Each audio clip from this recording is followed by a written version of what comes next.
House of Representatives decide to hold next session next Sunday instead of Saturday, the 12th of August, 2024. They moved it. Why do they keep moving it? Why is it so necessary to do that? New budget amendment and budget, is exchange rate sensitivity in nature. Delete zeros and evaluate the dinar question: how many years would this take? Currency reform is a result of economic growth and diversification. How long it takes is up to Iraq. They're waving the exchange rate right in front of our faces. Everything that they say, do and talk about cannot be at a program rate. The monetary reform is going to get done one way or another. Kurdistan uses the same IQD as Baghdad does: get along or get left behind. A number of my contacts from Iraq that very much believe we will cross the finish line in the next 3 days. We have seen tremendous HCL movement in Iraq. There are many rumors that it has already passed. But I can tell you it was not in the Gazette this morning. In the Islamic world they tend to tell you about things after it is finished. So HCL could be done, just not announced. But the mood is very upbeat in Iraq. There are a number of folks looking at the next 3 days, and we are hopeful and praying. People in the streets are saying Sudani had 2 years, and he's not giving us the purchasing power that he promised us. He made a solemn oath to us, and now he's saying not in 2 weeks, they won't be competed until the early part of 2025. This is unacceptable.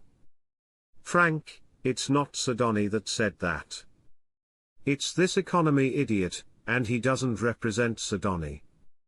No one is exchanging at this time, and, Guru, Pimpy is correct. There are no 800 numbers, no bonds being paid out, no redemption centers, no meetings in Reno, no appointments, etc. This is all dinar mythology. Gefteris representative, Iraq today is more secure and stable, and its government has succeeded in keeping it away from conflict. Quote, the UN Secretary General's representative in Iraq, Mohammed al-Hassan, said that Iraq today is more secure and stable, and that its government has succeeded in keeping it away from conflict. The financial and banking systems are now in place. Financial transfers are not for just internet transfers, but they're also for international institutions. Read it twice if not 3 times. Believe me? Wow, this is big. This may very well be some form of an announcement like we've never seen before. We might be doing some white knuckling this weekend. I don't know that we've seen information like that coming from the country of Iraq and the United States of America. I don't think anybody's ever seen this. Sudani calling Barzani the leader of a crime family in Kurdistan. Saying Kurds are playing dangerous games. Frank, it is sad that the evil politician of Kurdistan are playing this game.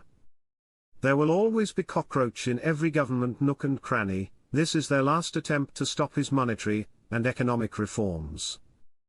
The other thing is, the contract rate is a real thing, and, no, we don't have to be under a contract to get the contract rate on a dinar. There is a contract rate. I'm not supposed to say what it is, so I won't, but I can tell you, it's way better than the front rates and the bank screen rate.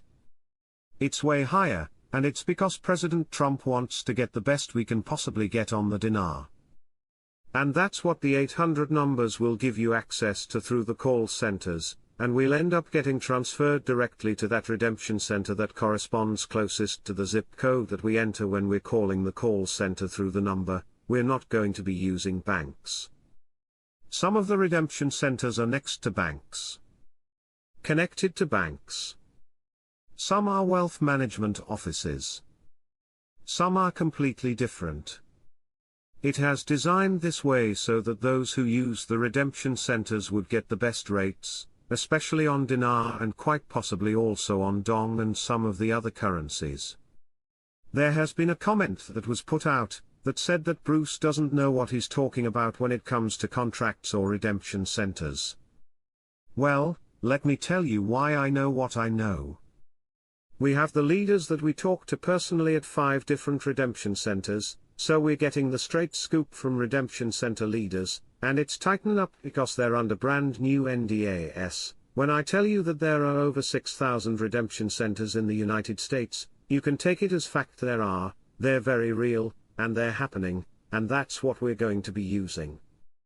A report by the British website Amwaj confirmed on Saturday that the call of the leader of Hayat Tahrir al-Sham Abu Mohammed al-Jilani to the Iraqi Prime Minister Mohammed Shia al-Sudani not to interfere in the Syrian fighting, will not be listened to in Iraq, but the report stated that al-Sudani will suffer from the position of the Iraqi factions regarding the developments in Syria, just as he suffered from them in the war between Israel and Hamas and Hezbollah later.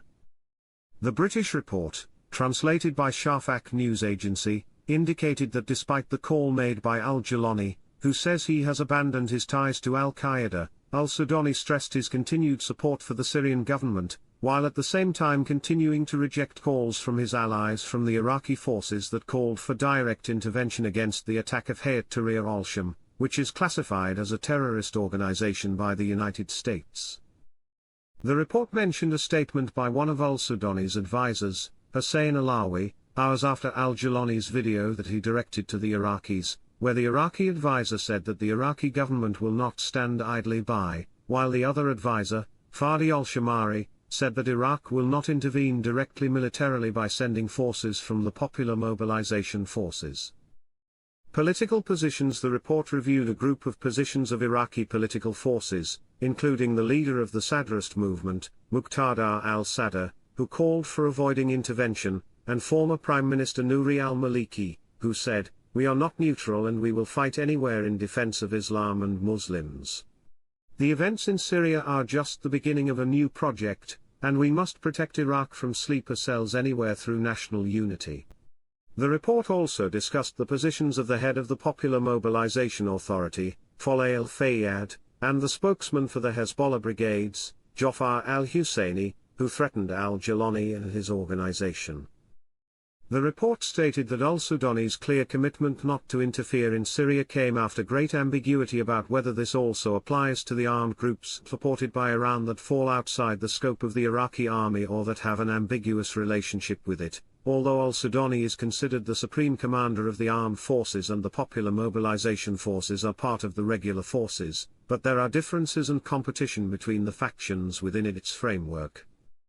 The report indicated that since the start of the attack by Hayat Tahrir al-Sham, some Shiite political and military leaders have expressed their concerns, recalling the rapid advance of ISIS militants in northern Iraq in 2014, which included large massacres against Shiites and Yazidis, in addition to the violence suffered by other Iraqis, including Sunnis themselves, under the control of the organization.